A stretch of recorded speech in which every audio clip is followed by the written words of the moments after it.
తెలంగాణలో రేవంత్ అక్రమాలను అవినీతిని బయటకు చూపిస్తున్న మీడియాపై కుట్రలు చేస్తుంది కాంగ్రెస్ ప్రభుత్వం.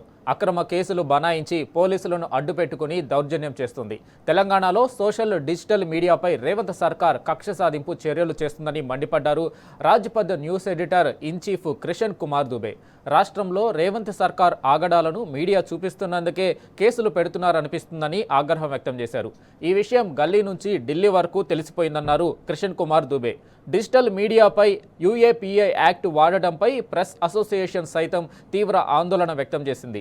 ఇటువంటి చర్యలు పత్రికా స్వేచ్ఛను దెబ్బతీస్తాయని, ప్రజాస్వామ్యానికి ముప్పు అని పేర్కొంది.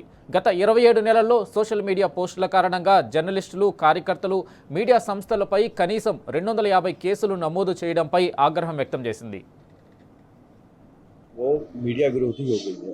जिस प्रकार से यूएपीए के तहत वो जो है सोशल मीडिया पर हमला कर रही है, सोशल मीडिया के पत्रकारों को डराया धमकाया जा रहा है, वो कहीं न कहीं से साफ तौर से निंदा की बात है।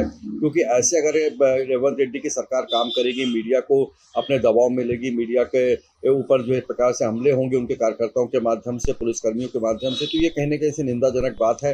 और मुझे लगता है कि दिल्ली तक अगर ये आवाज़ पहुँच गई है तो ये साफ तौर से ये इशारा करती है कि रेवंत रेड्डी की सरकार ने कुछ ना कुछ जरूर खामियां हैं जिसका उजागर मीडिया कर रहा है। और जो खामियों को उजागर करने वाले मीडिया को जो है कार्यकर्ताओं के द्वारा या फिर पुलिस प्रशासन के द्वारा जो है उनको धमकाया जा रहा है, डराया जा रहा है, उन पर हमले हो रहे हैं। तो ये साफ तौर से जो है मुझे लगता है केंद्र की राजनीति में रेवंत रेड्डी की छवि को भी खराब करेगा।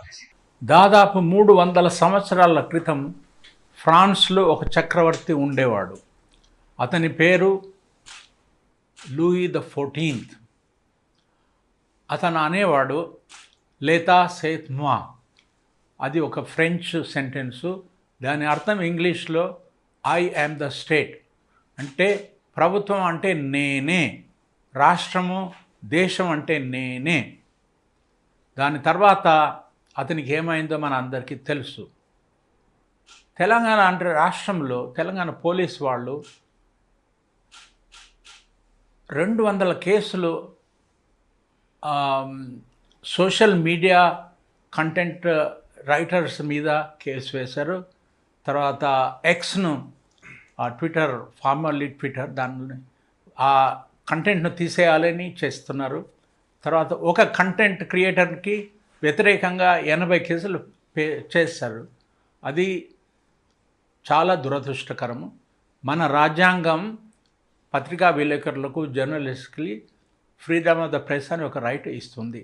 దాని ప్రకారం ప్రభుత్వాన్ని కూడాను వాళ్ళు ఏదైనా తప్పులు చేస్తే, వాళ్ళు చేసిన పాలసీలు సరిగా లేకపోతే వాటిని గురించి క్రిటిసైజ్ చేసే అధికారం ఉన్నది జర్నలిస్టులు.